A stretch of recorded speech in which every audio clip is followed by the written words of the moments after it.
আসলো সময়? মনে হচ্ছে আমার স্বামী চলে আসছে। এখন কি করব? হায় হায়, অবস্থা খারাপ। এই, তোমার কোথায় লুকাই আমি? এই, এক কাজ করো, এখানে শুয়ে পড়ো, এখানে শুয়ে পড়ো। হ্যাঁ হ্যাঁ, তুমি শুয়ে পড়ো। আমি ম্যানেজ করতেছি, তুমি শুয়ে পড়ো। আমি ম্যানেজ করতেছি, ঠিক আছে? এই, খবরদার তোর বাবাকে একদম কিছু বলবে না, যা দেখছিস দেখছিস, ঠিক আছে? একদম তোকে মেরে ফেলবো আমি। একদম চুপ চুপ কর, একদম বলবি না, কিচ্ছু বলবি না, বুঝতে পারছিস? কি করি আমি? হ্যাঁ, ঠিক আছে।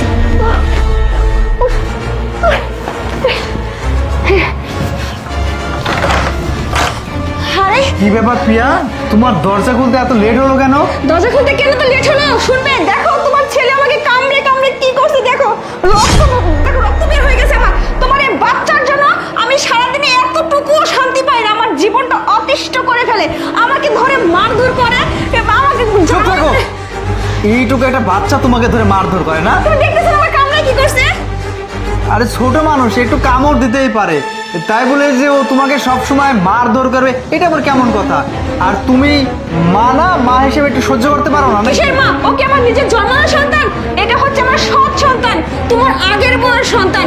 ওর সাথে আমার কোনো রক্তের সম্পর্ক নেই। ওর জ্বালাতন কেন আমি সহ্য করব? সারাক্ষণ আমাকে জ্বালাতন করে, আমি এসব আর সহ্য করতে পারবো না।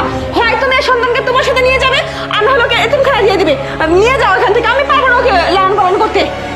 দেখো প্রিয়া, অনেক কথা বলতেছো, কিন্তু ও আমার সন্তান, ও কেন এতিমখানায় থাকবে? হ্যাঁ, তোমার সন্তানের যে অধিকার আছে ওরও ওই অধিকারই আছে। আর তুমি কেমন মা? হ্যাঁ, আসলে তুমি যে সৎ মা তা বোঝাই যাচ্ছে। ছোট্ট একটা বাচ্চা, তাকে তুমি পিটাচ্ছ। আচ্ছা, এক কাজ করো, আমি অফিস থেকে আসছি, আমি একবার ক্লান্ত হয়ে পড়ছি, আমার জন্য পানি নিয়ে আসো। আমি একটু শোনো শোনো, তুমি এই ঘরে না, তুমি পাশের ঘরে গিয়ে বসো, আমি নিয়ে আসতেছি, যাও। পাশের রুমে গিয়ে বসবো মানে? তোমাকে যাইতে বলছি, তুমি গিয়ে আমার জন্য পানি নিয়ে আসো, যাও। আমার ছেলের সাথে আমি বসে আছি, যাও। আসো না, তুমি তোমার ছেলেকে নিয়ে পাশের রুমে যাও, আমি আসতেছি। তোমার ছেলেকে তো সময় দিতে পারো না, যাও গিয়ে ওর সাথে সময় কাটাও। এই যাও, এখান থেকে যাও, নামো, যাও, নিয়ে যাও। প্রিয়া, খবরদার আমার সন্তানের সাথে এরকম টানা হেঁচড়া করবা না। ওইটা কি? কোনটা কি? আরে ওই জায়গাতে, ওটা কোলবালিশ, চাদর নিতে যাও। আরে যাও, দাঁড়াও যাও। দাঁড়াও, আরে তুমি এমন করতেছো কেন? মানে তোমাকে, মানে আমি বুঝি না, মানে যখনই বাসায় আসি তোমার মানে অস্থিরতা ফুরায় না, মানে কিছু মানে বাসায় যেন কি যেন হতেই থাকে সব সময়। কি সমস্যা কি তোমার? আমি তোমাকে বলছি, তুমি অফিস থেকে আসছো ক্লান্ত, তুমি পাশের রুমে যাও তোমার ছেলেকে নিয়ে, গিয়ে একটু সময় কাটাও, আমি পানি নিয়ে আসতেছি। আমি পাশের রুমে যাচ্ছি, কিন্তু ওইটা কোলবালিশ নাকি আমি তো বুঝতে পারতেছি না। আরে দাঁড়াও, আমি ঠিক করতেছি, আমি তো বললাম এটা কোলবালিশ, আমি ঠিক করতেছি, তুমি যাও না। আচ্ছা দেখ। আরে কি বলছো?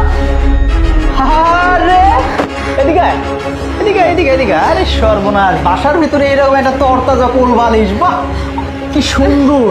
না না, আরে দেখছো, শার্টের বোতাম খোলা, চুল, কি যে জমছে। সি সি সি সি। আরে তুমি একটা কথা বলবি না তুই। কি ভাবছিস? হ্যাঁ, তুই দিনের পর দিন এইভাবে আমাকে ঠকিয়ে আসতেছিস। বেঈমান, নির্লজ্জ, বেহায়া। তুই যে সৎ মা সেটা আজকে খুব ভালো করে প্রমাণ করে দিলি। আমার বাচ্চা, আমার এইটুকু একটা দুধের বাচ্চা তোকে কামড় দিছে না, আর আমি সেটা বিশ্বাস করব? আরে তুমি চুপ! এটা কিসের দাগ? হ্যাঁ, এটা কিসের? এটা দেখ, এই দেখ, এটা কি কামড়ের দাগ নাকি রং লাগিয়েছিস? আমি কি বুঝি না? হ্যাঁ, তুই যখন বলছিস না যে তোমার বাচ্চা আমাকে কামড় দিছে, তখন আমি বুঝতে পারছি যে এটা কামড় না, এটা লিপস্টিক তুই মাখছিস। এতটা তুই নিচে নেমে গেছিস। আমি অফিসে যাই আর বাসায় এইরকম একটা বয়ফ্রেন্ড নিয়ে এসে রঙ্গলীলা করো, তাই না? না না, আরে প্লিজ তুমি আমাকে ক্ষমা করে দাও, ক্ষমা করে দাও, আমি আর কোনোদিন এরকম করবো না, আমার ভুল হয়ে গেছে, প্লিজ আমি তোমার সন্তানকে ভালো করে। চুপ! একটা কথা বলবি না। তোর মতো বেঈমানের কোনো ক্ষমা হইতে পারে না। তুই এই মুহূর্তে আমার বাড়ি থেকে বের হয়ে যাবি। তোর এই দুই চেহারার জন্য আমি কোনোদিন বেরো। আমার সন্তানকে নিয়ে আমি সুখে থাকবো। তোকে কেন নিয়ে আসছিলাম? একে মানুষ করার জন্য। আর মা মরা ছেলেটাকে তুই দিনের পর দিন অত্যাচার। বেরো, এই বেরো, দেখি। বেরো, এই বেরো, বের হ আগে। শয়তান বাবা, তোমাকে অনেক জ্বালায় তাই না? আচ্ছা বাবা, তুমি কান্নাকাটি করো না।